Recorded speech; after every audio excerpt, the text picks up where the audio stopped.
Halo semuanya, salam sejahtera untuk para pendengar setia alur cerita manhwa dimanapun Anda berada. Selamat datang di channel Maud ID. Dan kali ini Mimin akan membawakan cerita komik tentang seorang raja perang dunia murim. Komik ini menceritakan tentang seorang anak cupu yatim piatu yang hampir mati karena mengalami insiden sebelumnya. Kemudian bertemu dan diselamatkan oleh seorang master bela diri terhebat dan diangkat menjadi muridnya. Bisakah dia akan menjadi raja perang dunia murim? Simak terus ceritanya. Awal cerita memperlihatkan salah satu daerah di daerah penghubung Kabupaten Pusat. Di situ diceritakan bahwa masyarakat setempat mempunyai pertanian yang maju, akan tetapi kepribadian mereka terbilang kasar. Maka dari itu, tidak ada faksi yang berani meremehkan ataupun berurusan dengan daerah tersebut. Ada salah satu distrik yang berani berkonflik dengan daerah tersebut.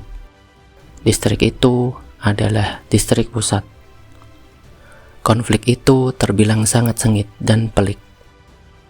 Scene memperlihatkan sebuah monumen yang sengaja dibuat untuk menghormati konflik tersebut, yaitu dua patung naga hitam perunggu yang posisinya berada di atas tebing dan berhadapan satu sama lain.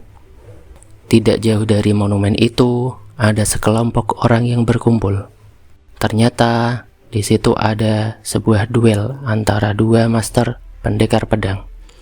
Duel itu disaksikan oleh pengikut keduanya. Yang berbaju putih adalah Master Chol, dan yang berbaju merah adalah Master Man. Keduanya pun bertegur sapa sebelum memulai pertarungan. Tujuan duel itu adalah untuk memperebutkan posisi pemimpin daerah penghubung, yang ternyata sudah terlalu lama kosong. Tuan Chol berkata, "Hari ini aku 10.000 pedang akan mengambil alih supremasi daerah penghubung dengan menggunakan darahmu sebagai batu loncatanku."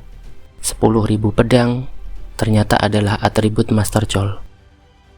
Dan Master Man membalas perkataannya dengan perkataan yang tak kalah ambisiusnya. Suasana pun menjadi riuh setelah mereka saling mengintimidasi. Kedua pengikut mereka berteriak penuh semangat demi mendukung masternya. Di sisi lain, tak jauh dari kerumunan itu, ada Pak Tua yang berpakaian layaknya pengemis. Dia sedang menonton dari ketinggian tebing sambil meminum arak. Suara pedang sudah mulai terdengar, tanda dimulainya pertarungan hidup dan mati antar keduanya. Hantaman pedang keduanya menciptakan gelombang kejut yang menghempaskan angin di sekitarnya. Pengemis tua itu ternyata adalah Penatua Publik Iron Man Hong Mu Kyung. Kita panggil saja Pak Tua Hong.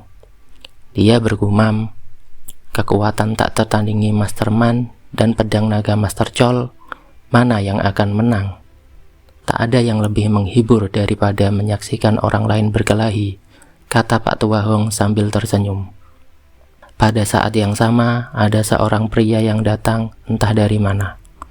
Dia seperti akan mendarat di dekat monumen naga. Sosok yang misterius yang dapat mengeluarkan kilatan petir dari kakinya. Sontak, Pak Tua Hong kaget karena sosok misterius itu berdiri tak jauh darinya. Dia berdiri tak jauh dari monumen naga sembari menatap ke arah pertarungan di bawah tebing. Sosok pria yang sangat misterius itu seakan memancarkan aura yang sangat aneh. Pak Tua Hong tak henti-hentinya memperhatikan pria misterius itu. Pak Tua Hong masih terkejut akan suasana aneh yang ditimbulkan setelah kedatangan pria misterius itu. Seakan tak percaya bahwa itu ditimbulkan oleh seorang manusia. Scene berlanjut pada pertarungan di bawah tebing. Keduanya saling mengeluarkan jurus masing-masing. Suara pedang yang saling menghantam terdengar begitu nyaring.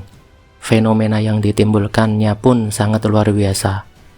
Pertarungan itu berlangsung sangat sengit dan intens. Sambil memperhatikan pertarungan itu, Pak Tua misterius berkata, "Kekuatan listrik pusat, begitukah? Aku bisa menikmati ini jika dalam keadaan normal, tapi..." Pria itu tak melanjutkan perkataannya. Setelah itu, suara aneh terdengar. Sepertinya itu adalah suara kilatan listrik. Benar saja, ternyata kilatan listrik itu keluar dari tangan pria itu. Tangannya sedang memegang sisi dari monumen naga. Setelah mengeluarkan listrik dari tangannya, pria itu memegang dadanya, seakan merasa kesakitan. Tangannya terlihat mencengkram erat dadanya. Dia pun terbatuk sambil menahan rasa sakit. Dia berkata, "Sial, sedikit. Jika aku punya sedikit lebih banyak waktu." Pria itu tak melanjutkan perkataannya. Tangan pria itu kembali bercahaya, seperti membentuk pusaran cahaya kebiruan, memutar benda yang berada di depan telapak tangannya. Mungkin itu salah satu jurus Pak Tua itu. "Putriku," gumam pria itu di benak hatinya yang teringat putrinya. Mata biru itu terlihat meratapi sesuatu. Pria itu berkata, "Apakah ini waktuku yang tersisa?" Di sisi lain, Pak Tua Hong yang sedari tadi memperhatikan pria itu bergumam, "Ketenangan. Ketenangan intens yang kurasakan darinya. Jika dia manusia, apakah mungkin kekuatan itu berasal dari dalam dirinya? Tapi orang itu sepertinya tidak memiliki substansi sejak awal." Lalu, pria itu menoleh ke arah Pak Tua Hong. "Keturunanku akan datang," kata pria itu sambil melirik tajam. Setelah mengatakan itu, dia pun melompat pergi dari tebing itu. Dia seperti terbang dan dari kakinya memancarkan kilatan listrik. Sepertinya dia menuju tebing dan lembah yang berada di sisi yang lain. Sontak, Pak Tua Hong terngiang akan perkataan pria itu. Tak lama, Pak Tua Hong terkaget lagi akan suara aneh yang terdengar tak jauh darinya.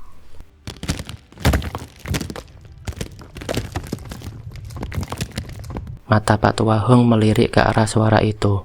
Benar saja, ternyata itu berasal dari monumen naga yang sedang bergerak sendiri. Sepertinya dia sedang meremukkan dirinya sendiri.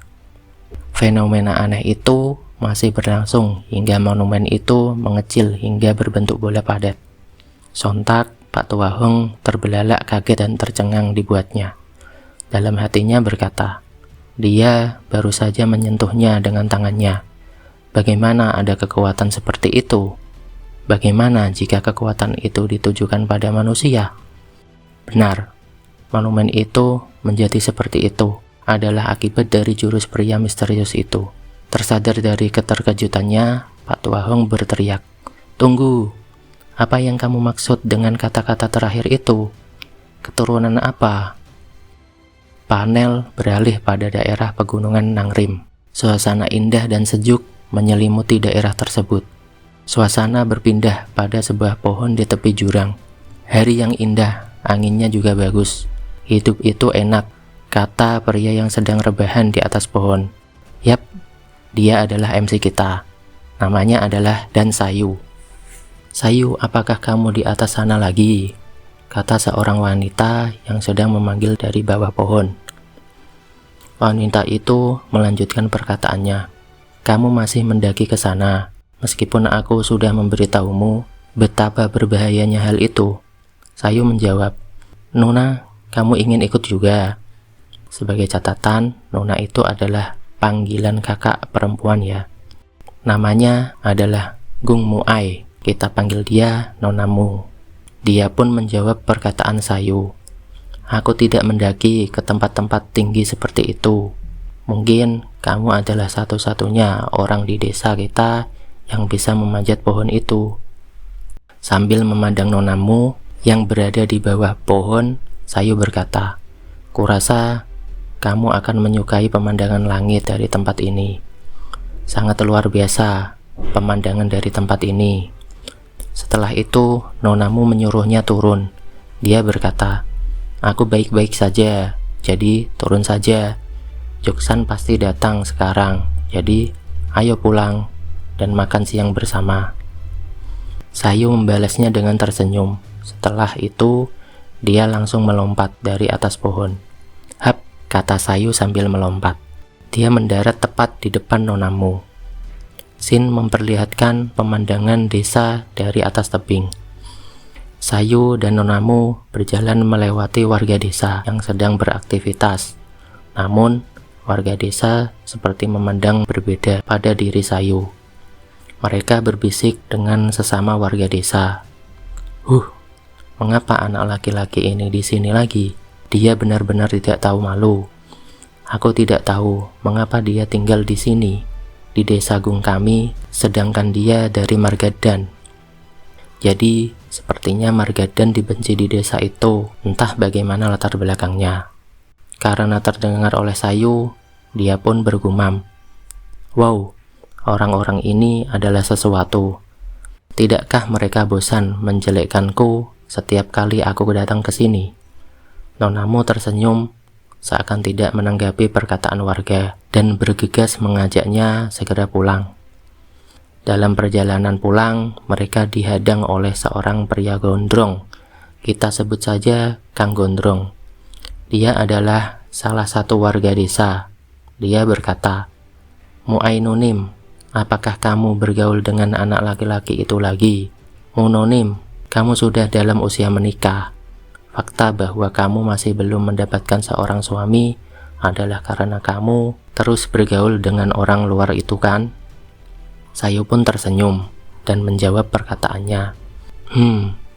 Kamu bahkan tidak bisa buang air besar sendiri sampai kamu berumur 8 tahun. Bukankah seharusnya kamu mulai memperhatikan diri sendiri jika kamu ingin menikah?" Mendengar perkataan Sayu, Kang Gondrong pun marah dan mencengkram kerah baju Sayu dan berkata, "Apa yang kamu katakan, bajingan? Kamu ingin bertemu ayahmu di akhirat? Aku mendengar bahwa ayahmu adalah seorang pembelot. Beraninya anak pembelot berbicara seperti itu. Dan aku lebih tua 1 tahun darimu, oke? Daripada memanggilku Yung Nim, apa yang kamu katakan barusan?" Datang sesosok menyeramkan dari belakang Kang Gondrong. "Yung Nim," ucap si sosok menyeramkan itu. Kang Gondrong kaget karena tubuhnya terangkat ke atas. Ternyata itu adalah Joksan. Dia adalah teman Sayu dan Nonamu. Perawakannya terbilang kekar, tinggi, dan besar. Mengetahui itu adalah Joksan, Kang Gondrong panik dan berontak meminta untuk dilepaskan. Nonamu juga panik dan mencoba mengingatkan Joksan. "Joksan, cepat turunkan dia. Kamu tidak bisa menggunakan kekerasan," kata Nonamu. Joksan menuruti perkataan Nonamu. Akan tetapi, cara dia menurunkan Kang Gondrong adalah dengan melemparnya ke tepi jalan hingga menabrak tumpukan kayu di samping rumah. Kang Gondrong merajuk karena kesakitan akibat dilempar oleh Joksan. Di sisi lain, seorang nenek yang melihat kejadian itu berteriak memarahi Joksan. Ternyata nenek itu adalah seorang kepala desa di desa itu. Joksan berkata, "Kepala desa, aku senang aku bertemu denganmu di sini. Aku punya sesuatu untukmu." Joksan ternyata memegang sebuah gulungan surat di tangan kirinya, yang sepertinya itu untuk kepala desa. Akan tetapi, kepala desa itu masih belum menggubrisnya dan masih melanjutkan memarahi Joksan sambil memukul-mukulnya dengan tongkatnya. Setelah kepala desa berhenti, Joksan melanjutkan perkataannya. Sepertinya berita ini sangatlah penting. Jadi dia berkata untuk segera memberikannya kepadamu. Dia yang dimaksud Joksan sepertinya adalah seorang warga desa yang berada di luar desa. Sontak, kepala desa langsung mengambil gulungan itu dan membaca isinya. Kepala desa tersentak kaget setelah membaca isi dari gulungan itu. Sayu pun melirik penasaran. Kepala desa berkata, "Joksan, berita ini kamu tidak melihatnya kan?" mereka pun tidak memperdulikannya dan bergegas pergi. Melihat kelakuan Joksan, kepala desa kembali merajuk dan ditahan oleh warga desa yang lain. Kang Gondrong juga memandang sinis ke arah mereka pergi. Scene berpindah, memperlihatkan keadaan rumah mereka dan mereka sedang sibuk mengolah hasil buruan. Perbincangan beralih pada nonamu yang ketahuan melihat seorang pria. Joksan diam-diam mengetahuinya dan menanyakan kapan nonamu akan memperkenalkannya. Sontak nonamu pun kaget. Kenapa Joksan bisa tahu? Sayung memasang wajah polos karena tidak tahu menahu akan hal itu. Joksan berkata, "Bagaimana aku tahu? Semua orang desa tahu akan hal itu. Seorang pria dari klan yang menjual sutra adalah orang yang kamu lihat hari ini, bukan? Apakah kalian saling menyukai?" Nonamu menjawab dengan gugup, "Siapa? Siapa bilang kita saling menyukai?" Sayu yang tidak tahu apa-apa pun terbengong karena baru mengetahuinya. "Apakah kamu akan menikah dengan pria itu?" kata Joksan penasaran. Nonamu langsung panik dan berteriak untuk menghentikan pembahasan itu. Setelah itu, nonamu mengkonfirmasi tentang kejadian yang sebenarnya. Dia berkata, "Yang benar adalah aku melihat seseorang, tapi tempat tinggalnya jauh dari desa kita. Jadi, kita tidak bisa saling bertemu. Kita belum cukup berbicara untuk mengenal satu sama lainnya dengan baik. Jadi semuanya berjalan lambat.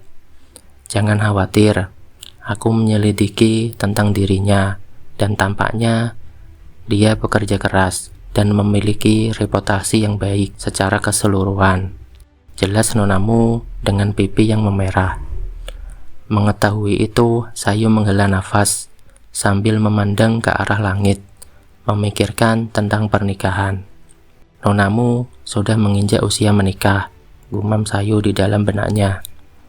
Suasana pun berpindah, memperlihatkan suasana malam hari.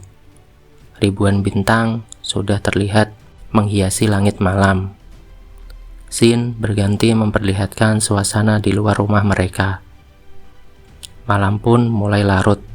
Semua terlelap tidur, namun Sayu masih terjaga dan dia malah mengambil busur panah seperti bersiap untuk pergi berburu. Dia sudah berdiri di depan pintu dan sudah bersiap untuk pergi berburu.